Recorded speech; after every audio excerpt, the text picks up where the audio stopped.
Hello there, everyone. So the market is over.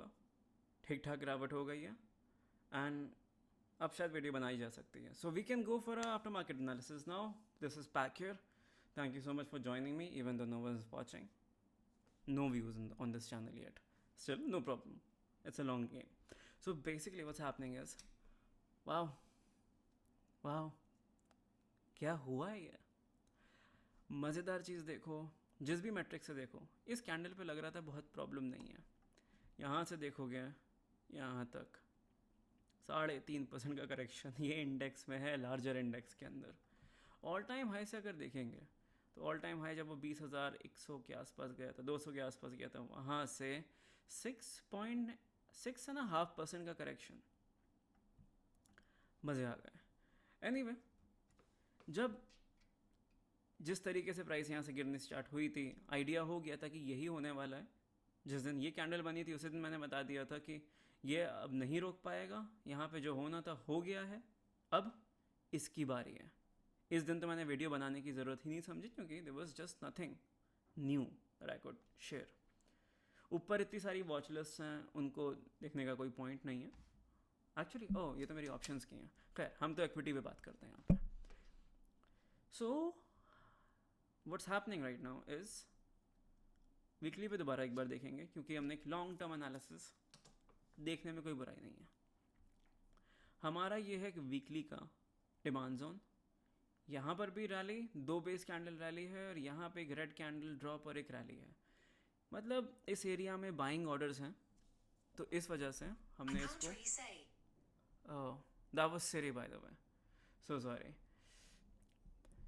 सो यहाँ पे अपने पास हैं buying orders and so sorry, the Siri thing threw me off completely.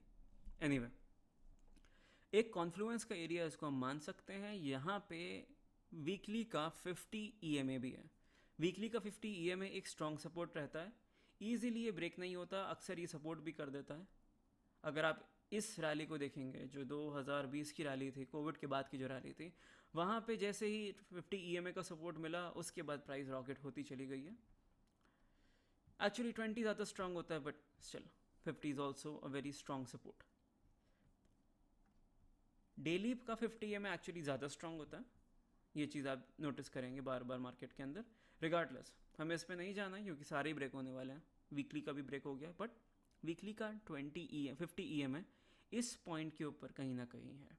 अब हमारे पास, हमने ये देखा था कि कॉन्फ्लुएंस जोन्स के अंदर जहाँ पे हमें मेजर कॉन्फ्लुएंस मिल रहा है, that means different demand zones are converging into that convergence zones basically. तो ये वीकली का डिमांड जोन था. ये डेली का हमने एग्जीक्यूशन मार्क कर रखा था. ये तो मेरी, सॉरी, ये ऑप्शन वाला है मेरा.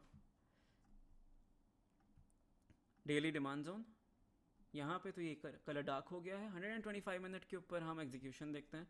125 मिनट के ऊपर हमें दिख रहा है कि एक बहुत कायदे का एरिया है. मतलब कायदे का एरिया ये इसलिए है because of the fact that it gave a very humongous rally. From here the price in the move, without doing much, like without correcting, going down, going sideways, it went up 4%, which is massive in an index. Yeah, यहाँ पे gap up open हुई थी तो 4.1% के आसपास ही price ऊपर गई थी. That's massive in an index, and for an index like Nifty 50, which is the biggest index, I think it's pretty good. तो for that reason we can see that this area is rather strong. ये जो selling है, I will put my money on it कि ये यहाँ पे रोक देगा. बट ये हो रहा है, इसका सपोर्ट हम कैसे देखेंगे? बैंक निफ्टी पे देखेंगे, क्योंकि एक स्टॉक के एक टाइम फ्रेम को देख करके तो हम कभी कुछ नहीं कर सकते. तो एक इंडेक्स के एक टाइम फ्रेम को देख के भी कुछ नहीं होगा. बैंक निफ्टी को देखना पड़ेगा कि एक हाईली वेटेड सेक्टर है. बैंक निफ्टी के अंदर क्या हो रहा है? तो बैंक निफ्टी ने मंथली पे ही आते हैं.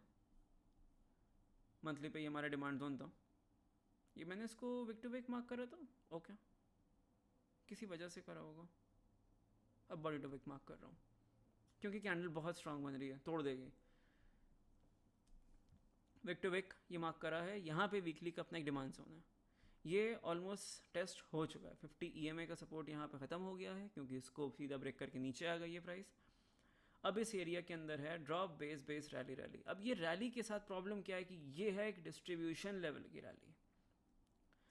छोटी सी प्रॉब्लम है कि एक डिस्ट्रीब्यूशन लेवल की रैली है, यहाँ पे कोई स्ट्रॉन्ग इम्बैलेंस मूव एक साथ नहीं क्रिएट हुआ है। यहाँ पे जो बाइंग है वो किश्तों के अंदर आई है।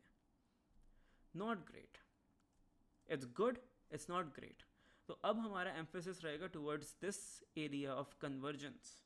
ये जो एरिया है जहाँ पे गोल्डन क्रॉसओवर भी हमें मिलता है, एक बहुत सारी ग्रीन कैंडल्स के अंदर एक रेड कैंडल मिलती है, एंड होपफुली जब प्राइस उस एरिया में आएगी तो निफ्टी भी ज़्यादा करेक्ट नहीं होगा, but looks like it Nifty इस एरिया को तोड़ के तब इस एरिया में पहुंच चुका होगा।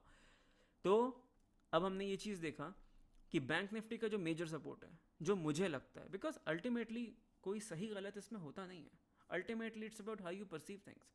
तो बैंक निफ्टी के अंदर the way I perceive it is, ये है मेजर सपोर्ट, और सॉरी, एंड निफ्टी के अंदर जो मेजर सपोर्ट है वो एकदम यहीं पर है। मतलब बोले तो समझा जाए तो निफ्टी का मेजर सपोर्ट 0.5% गिरने पे ही आ जाएगा। तो मतलब जो गैप डाउन होता है ना, 0.5% का गैप डाउन रोज़ होता है, पहले भी होता था जब ऊपर, अब 0.5% का ऊपर नीचे गैप डाउन गैप अप होता रहता है। तो 0.5% के गैप डाउन के अंदर निफ्टी वहीं पे आ जाएगा जो मुझे लग रहा था मेजर सपोर्ट है, और 1.3% तक ये उसको ब्रेक भी कर देगा। जैसे आज 1.4% गिरा है, तो ऐसा हो सकता है कि ये ब्रेक कर दें। मोर इम्पॉर्टेंटली अब हम जाएंगे बैंक निफ्टी में। बैंक निफ्टी में अगर हम देखेंगे तो वो जो सपोर्ट जिसका मुझे इंतज़ार है वो 3% के आसपास दूर है। दैट मीन्स कि निफ्टी और बैंक निफ्टी सेम टाइम पे उस एरिया के अंदर आए, इसकी लाइकलीहुड काफ़ी कम हो जाता है। बट अगर हमें किसी चीज़ को, I am looking for the right word, but हाँ, किसी चीज़ को ज़्यादा महत्व देना है, सो हम किसको देंगे, निफ्टी का लेवल या बैंक निफ्टी का लेवल? लॉजिक बोलता है कि निफ्टी के लेवल को देने चाहिए, एंड हिस्टोरिकली देखा जाए तो निफ्टी का लेवल ही चलेगा। ये हिस्ट्री है, क्या होने वाला है फ्यूचर तो कोई प्रेडिक्ट नहीं कर सकता, बट बैंक निफ्टी हमें कुछ और बता रहा है। अब निफ्टी फाइनेंशियल सर्विसेज देखने का कोई पॉइंट नहीं है, क्योंकि उसका चार्ट रफली बैंक निफ्टी ऐसा ही होता है। तो हम एक दूसरा हाईली वेटेज सेक्टर देखते हैं, जिसमें हमारे पास आ जाता है, अपने हाईली वेटेड स्टॉक्स के अंदर आ जाता है आईटीसी, तो एफएमसीजी हो गया, इन्फोसिस टीसीएस, तो वो आईटी सेक्टर हो गया, एफएमसीजी आईटी सेक्टर। अब हम अगर एफएमसीजी सेक्टर को देखें तो पूरा एनालिसिस तो किसी और दिन करूँगा, बट वीकली पे हम देख रहे हैं कि 50 ईएमए के सपोर्ट पर आ गया है। अगर देखा जाए कुछ डिमांड जोन जैसा स्ट्रक्चर अगर ढूंढना है तो वीकली का ये रहा, मंथली पे एक बार नज़र डाल लेते हैं। नाइस, मंथली पे ये रहा, तो ये रहा मंथली का डिमांड जोन, ये रहा मंथली की ईएमए, यप, मंथली की ईएमए ये रही। प्राइस किसी भी हायर टाइम फ्रेम के डिमांड जोन से नहीं आ रही है, वीकली पे हो सकता है कोई सप्लाई जोन से नहीं आ रही है, वीकली पे देखते हैं। हाँ, वीकली पे दिख रहा है कि ये जो गैप है, ये गैप का जो शॉर्ट का ऑर्डर था, यहाँ पे जो बिक्री थी, यहाँ पे जो सेलिंग का ऑर्डर था, जैसे यहाँ पे गई तो यहाँ पे प्राइस सीधा धड़ाम से नीचे आ गई। एफआईआई ने बेचा था, यहाँ पे पेंडिंग ऑर्डर लगे हुए होंगे, पता नहीं शॉर्ट है, प्रॉफिट बुकिंग है, could be other one of those things. IIT बहुत टाइम के बाद कंसोलिडेशन दे करके ब्रेकआउट दिया था, तो इस तरह की प्रॉफिट बुकिंग आनी थोड़ी सी अननेचुरल है। यहाँ तक तो सबने एक्सपेक्ट करके बैठे थे, इस नेकलाइन तक तो हम सब एक्सपेक्ट करके बैठे थे, बट यहाँ तक आ गया, वो थोड़ा वियर्ड है। खैर, रिगार्डलेस, हमें अभी क्या देखना है? अभी हम मंथली का डिमांड जोन हमने देख लिया, मंथली के डिमांड जोन में हमें वीकली का डिमांड जोन भी मिल गया, वीकली पे हमें गोल्डन क्रॉसओवर भी मिल गया, और अगर देखा जाए तो डेली के ऊपर हमें एक बेकार सा एरिया मिल रहा है। क्योंकि अब मैं आपको यहाँ पे समझाने की कोशिश करता हूँ मेरे माइंड में प्राइस एक्शन किस तरह काम करता है। ये जो एरिया है, अब इसको मैं पर्पल कर देता हूँ for the sake of making it easy.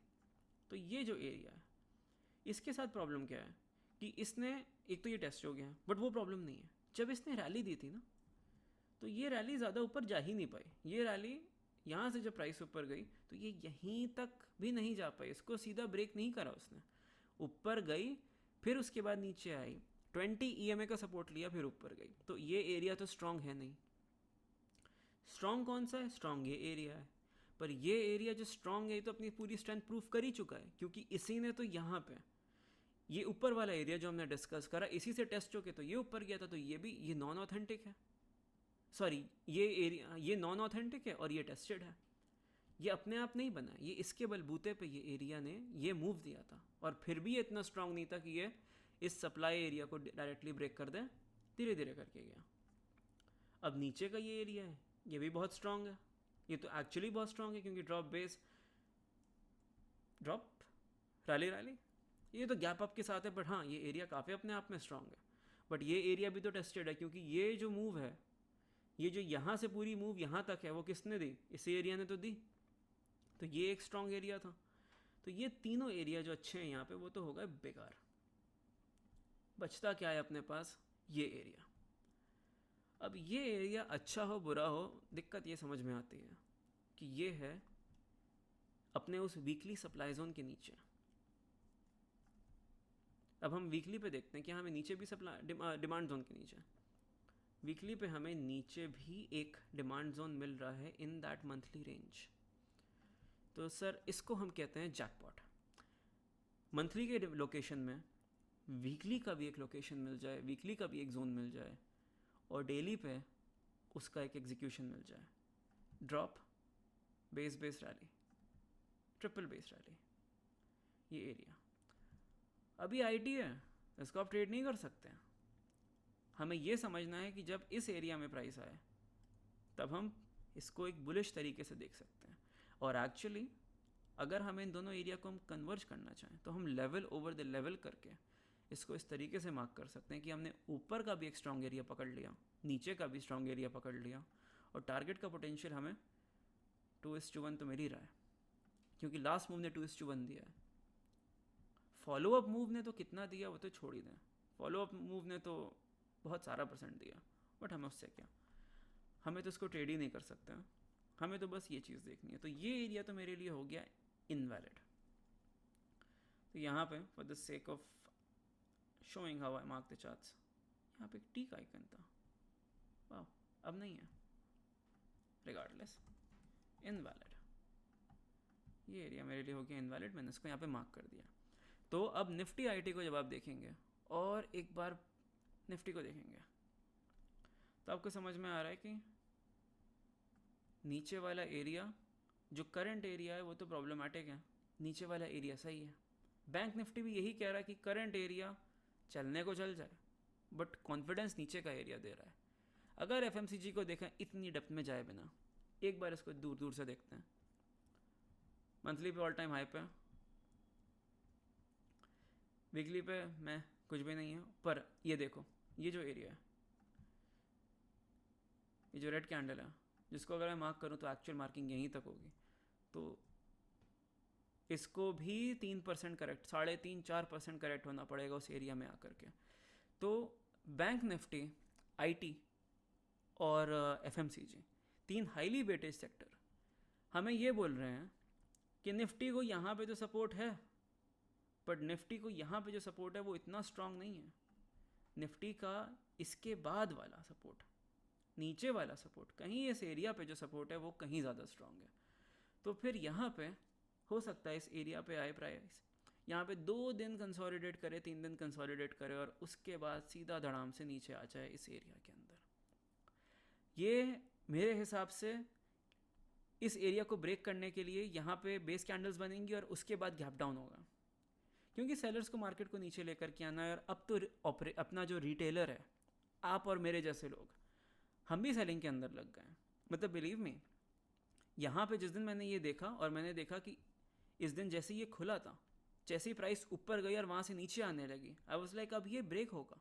मैंने अपना पूरा पोर्टफोलियो बेच दिया इस दिन, अच्छा खासा प्रॉफिट के अंदर, क्योंकि यू हैव टू अंडरस्टैंड, मैंने यहाँ से रैली एंजॉय करी थी, इस क्रॉसओवर से, रफली इस रिट्रेसमेंट से मैंने ये पूरी की पूरी रैली एंजॉय करी थी अपने स्टॉक्स के अंदर।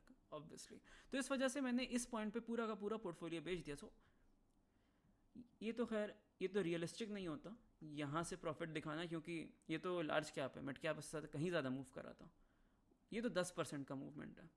बट हाँ, मैंने अपने पोर्टफोलियो के अंदर खासा कहीं ज़्यादा इससे एंजॉय करा। और मैंने ये जो लास्ट का 6% था, रियलिस्टिकली मेरे पोर्टफोलियो पे 18%, वो मुझे मार्केट को वापस देना पड़ा। And I am completely fine. जब आप 100 रुपये का 250 रुपये कर लोगे, आप 100 रुपये आपने लिए और आपने कहीं लगा और आपके वो 250 रुपये हो गए, तो उस 250 रुपये के ऊपर 40-45 रुपये का लॉस लेना कोई बुरी बात नहीं है, और बुरा लगता भी नहीं है, क्योंकि जब डबल कर लिया तो इट्स फाइन। फनी चीज़ एक है, एक आउटलायर है, क्योंकि आज सब कुछ ही गिरा है। निफ्टी गिरा, बैंक निफ्टी गिरा, हर सेक्टर गिरा। स्मॉल कैप कम गिरा, गिर के रिकवर कर गया। मिड कैप अच्छे से गिरा, ठीक ठाक गिरा। और जो ऑप्शन वाला है, जो अपना ट्रेडेबल इंडेक्स है मिड कैप सेलेक्ट, ये तो और भी ज़्यादा गिरा। बट ये देखो, ये बहुत फ़नी चीज़ है, बाय गॉड ये बहुत ज़्यादा फ़नी चीज़ है। माइक्रो कैप आया, बहुत नीचे तक आया, मैंने देखा इसको, बहुत नीचे तक आया, ये ऊपर चला गया। माइक्रो कैप पे मेरा विश्वास बढ़ता जा रहा है। अब ये फाइनेंशियल एडवाइस नहीं है, बहुत छोटा सा अमाउंट है। मैंने क्या कर रखा है, मैं यहाँ पे एक चीज़ लिख देता हूँ। I am not being sponsored और पेड बाय इट, मैं बता रहा हूँ कि मैं क्या करता हूँ। एक ये है, एक ये ग्रुप है, बड़ा सा, काफ़ी बड़ा ग्रुप है, इसका नाम है मोतीलाल ओसवाल। मोतीलाल ओसवाल, इनकी एक माइक्रो कैप के नाम से SIP है। वो मैंने अगस्त के अंदर, मैंने 6 अगस्त को मैंने उसके अंदर इन्वेस्टमेंट करनी शुरू करी थी, या संडे को मैंने उसके अंदर पैसे डालने शुरू करे थे। एंड वो बहुत ज़्यादा रिस्की है। You have to understand that micro cap is going to be one of the most risky things. But ये देखो, निफ्टी गिर रहा है 1.4%, ये बढ़ गया उल्टा। बट हाँ, जब ये गिरता है तो ये दूसरे इंडेक्स की तरह नहीं, ये गिरता है 5%। तो मैंने यहाँ पे बहुत सिंपल तरीके से एक SIP बना रखी है, जो मैं मल्टीपल SIPs हैं। मिनिमम अमाउंट इसके अंदर आई थिंक 500 रुपीज़ है, तो मैं हफ्ते में मेरे 3 बार 500 रुपये कट जाते हैं, that's all. And I am thinking about making it to every single day thing, so 2500 rupees every week day के ऊपर ये लग जाएंगे। And that's the only way I see how I could invest in micro cap, क्योंकि इसकी जो index की list है वो बहुत वियर्ड है, वो बहुत इम्पल्सिव सी है, वहाँ पे कुछ भी हो सकता है। तो वहाँ पे माइक्रो कैप के शेयर खरीदना is not really cool in my opinion. अगर आपको रिस्की एसेट चाहिए तो माइक्रो कैप का, क्योंकि ये डिविडेंड तो वैसे ही नहीं पे करने का, इसमें सारी बात ग्रोथ इंडेक्स के ऊपर है, ये कितनी ग्रोथ देंगे। तो एक फंड मैनेजर जिसकी कम से कम, फंड मैनेजर्स की salary is in crore per month, तो एक इंसान जिसको करोड़ों रुपए पर महीने की सैलरी मिल रही है, and he has a team of probably many dozens of people to give him all the information and do all the technical analysis and fundamental analysis. I think वो मुझसे बेटर रिटर्न क्रिएट कर पाएगा definitely in the long term. तो एक fund manager को मैंने अपना पैसे दे दिए हैं और वो चलाते रहेंगे। माइक्रो कैप जब रैली वापस आएगी, मैं माइक्रो कैप में अपने पैसे लेके दोबारा घुस जाऊंगा। म्यूचुअल फंड 10 साल में देखो, 1 साल में देखो, 2 साल में देखो, लॉस नहीं देता, हमेशा ऊपर ही जाता रहता है। जितना आदमी पैसे नहीं, जिस आदमी ने भी बहुत छोटी पूंजी से बहुत मोटा पैसा कमाया है, उसके अंदर एक बहुत high percentage mutual fund investors की है, जिन्होंने 30 साल 40 साल इन्वेस्ट करा है। सो इन अ मार्केट लाइक दिस, जब कुछ नहीं पता, जब आप सिर्फ और सिर्फ कॉल सेल कर सकते हैं या पुट खरीद सकते हैं, एक्चुअली मत करना। एक्सपीरियंस नहीं है तो मत करना, कब कैपिटल वाइप आउट हो जाएगा पता नहीं है। बट जिस मार्केट में आप यही सब कर सकते हैं, वहाँ पे गिरते हुए शेयरों के अंदर, छोटी कंपनीज के अंदर आप अपने 500 रुपये दिन के या हफ्ते के या महीने के 500 रुपये लगाते जाएं। I think that's probably the best thing I can do, क्योंकि मुझे इंडिया में भरोसा है। माइक्रो कैप में ये जो कंपनियाँ हैं, ये थोड़े टाइम में बड़ी हो जाएंगी, ये बड़ी होकर के माइक्रो कैप से मिड कैप हो जाएंगी, तो तब ये इस इंडेक्स से हट जाएंगी, दूसरे इंडेक्स में शिफ्ट हो जाएंगी और यहाँ पे नई कंपनीज आ जाएंगी। तो ये तो एक साइकिल है मार्केट का, ये घूमता रहेगा. So that's all. Thank you so much for watching. Tension नहीं लीजिए, अपना पोर्टफोलियो निकाल लीजिए और खुश रहिए, क्योंकि इसको जितना भी गिरना है इसको गिरने दीजिए. आप ये समझिए निफ्टी हमेशा ऊपर ही जाता है. अगर ये यहाँ तक भी आ गया तो यहाँ से जब ये ऊपर जाएगा तो आपकी जो 5% का लॉस है या 6% का लॉस है उसको by more than enough cover up कर देगा. Thank you so much again for watching. Bye bye.